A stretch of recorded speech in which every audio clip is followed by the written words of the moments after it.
greatness in a sea of the dying and shameless. A sea of the aimless. I don't wanna be one of the nameless. I'ma wake up with the mindset that one day I'm gonna make it. And I don't think I'll be fine if I don't break my limitations. Don't try to stop me, I exist to write my own story. I'll make a decision if I want some peace or if I want the glory, yeah.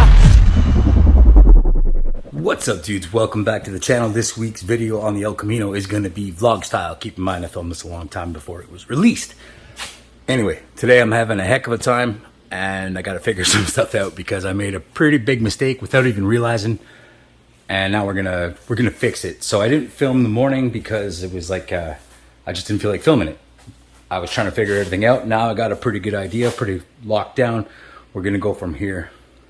The chassis on the ElCamino, the front of it was twisted. So that means that it was, the driver's side wheel was up a lot higher than the other side. So I filmed a little piece of me trying to bend it back straight, and I'll show you how I did that in a second, but let's just look at the truck real quick. So this bar right here across the suspension. Now if you dip down and look at the bar in the very back, it's lined up. Look at the same thing on the panel, the dash, the back firewall. It's straight, but earlier it was not. Earlier today, it was more like this.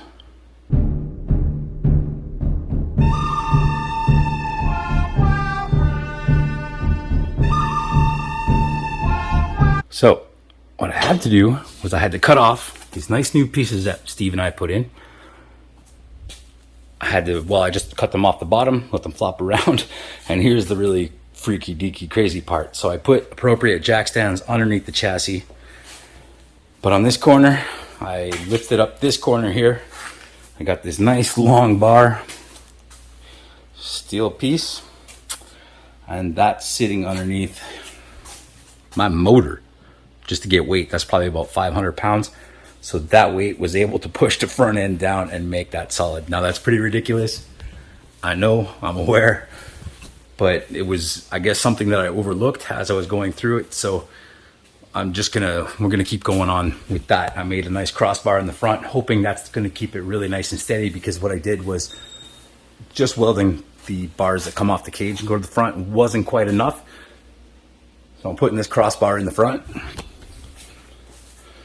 So this one going down here, connecting to the chassis, connecting to the roll cage. I'm going to put this one here, and then I have a piece on the bench. That's what that's called. And that's going to fit underneath here. That should solve the problem. I also discovered a fun little technique to make these piping nice and clean. You can see this part's clean. This part is not. That's how I got it, ordered it. Not rusty like that. It was kind of dark. It was more like these here in the back. This one. But after time they get kind of corroded, oxidized, rusted. So I cleaned off most of the back yesterday when I was filming the video for that, doing the uprights and the chassis, these. So it looks cool. So I'll show you what it is. Very simple. All I'm really using here, this is straight from the hardware store. This is some plumbing supply. So it's plumber's open mesh, and it's made for cleaning up pipes before you plumb them and stuff like that. But I've discovered that if you do it to roll cage piping, it actually kind of works out. Check it out. So I put it on here, and I'll show you the technique just a second, but there's a difference. So let's do this top part. Now, the only issue with it, it's like pretty time consuming, and it's really warm today, so do this for a little while, you start sweating. But it's as simple as this.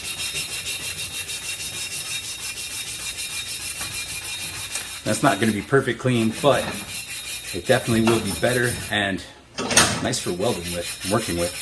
It won't get your hands all dirty, gets that rust off there, and it looks cool. So, simple as that, all the way around. Do the other side. This is the bottom piece that I cut for that X part. I'm gonna clean everything off and then weld that in real soon. But as you can see, I'm gonna do the other side here.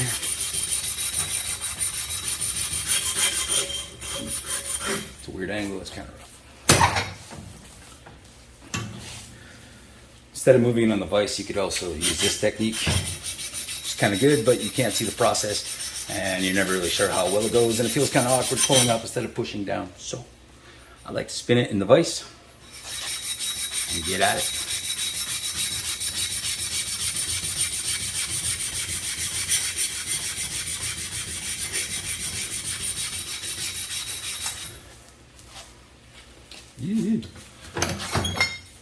So, besides the stuff there, it's not too bad. Moving on to the next step. There's still a lot of things to do. I made a really big list. I finished most of it yesterday, but there's still a lot of stuff to set up before I can start doing the sheet metal and stuff like that for inside the frame, inside the driver's bay. So I'm gonna finish this, get to the other stuff, a few little mounts before I move on, but I'm just gonna, now we'll kick it off regular style while the me of present today gets back to you and we just keep working.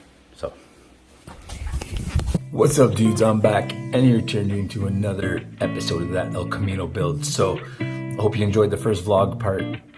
Getting back into the work now. Welcome back, I'm back, present time me. You're watching this now, filmed not long ago. Well, the build part was filmed a long time ago, but not this narration part. So, getting right into it. Now that the front end is all figured out and all kind of straightened out and sort of where I need it to be, the idea before I let any kind of weight, any kind of pressure off this, because if you guys been watching, like if you saw before previously in the video, you'll notice that I'm using my motor and transmission to put pressure on the chassis to hold it in the proper place. That's ridiculous. So I'm making these braces and putting everything and tying everything together in the position that it's got to be. Made sure that frame is dead on straight. Everything's lined up. All these little cross pieces are welded in when it's all good and straight. But you can see right there, you see the motor still sitting on it? That's ridiculous, right? We can all agree on that. So what I'm trying to do here is get everything all locked in so I can pull that apart, take that off. It's potentially dangerous as everything. And I definitely wouldn't let anybody else do that. So I don't know why I'm letting myself get away with it. But cleaning up the chassis and everything, making the proper pipes in the proper spots to make it nice and strong structurally. The other thing is I have to make sure that where I put these things, that everything, it's got to clear all the components of the chassis. So I have the shocks aren't even mounted or anything like that. I've got to leave room for that, given shocks aren't super huge or anything on this. But again, it's another one of those things that you want to make sure you've got clearance and you can work around it if you have to, that it's not all completely in the way. Making everything match is also very important. So I got those pipes set up that they're identical. They're going to fit in the exact same spot, because now the whole deal is it's all together, it's all solid, and it's all dead on perfect as far as I can tell. So everything should be completely symmetrical both sides. So that's why I made both these pipes the same way. I cut the angles on the throat line the exact same way. They're notched the same way. Cleaning them up now because they look super good when they're nice and shiny, and they weld really nice when they're clean, obviously. Throwing them in the chassis, make everything good and strong, make everything come together nicely, and we're definitely getting somewhere. Now I really feel like this thing is starting to really look like a race car with all that tube chassis. There's something magical about it. There's something that draws me to that. Even like all my years being into cars, even as a kid, if we go to a car show, the first car that I'm drawn to is anything with a roll cage. A roll cage will make anything look pretty serious, you know, so you can get away with a lot of cool stuff with that. From my point of view anyway. Some dudes are really not into that. Some people don't like that. I get it, I respect it. Some guys like that super clean look, full interiors, but I'm more of a strip it and rip it kind of guy. That's why if you know me real well, you know, it's like even my RX-7, which is kind of my clean street car, and if you've been watching this stuff, these videos, it's not that clean. It's had its fair share of abuse. It's been drifting and stuff like that. I've never been one to be super meticulous about making sure all the details are super clean and proper. I like to drive my cars. I'm definitely more of a driver than a show guy, nice car kind of setup sort of thing. But it's the way I am. So motor's up, out of the way, everything, just moving it, get it out of my feet. And we're going to continue on with the chassis.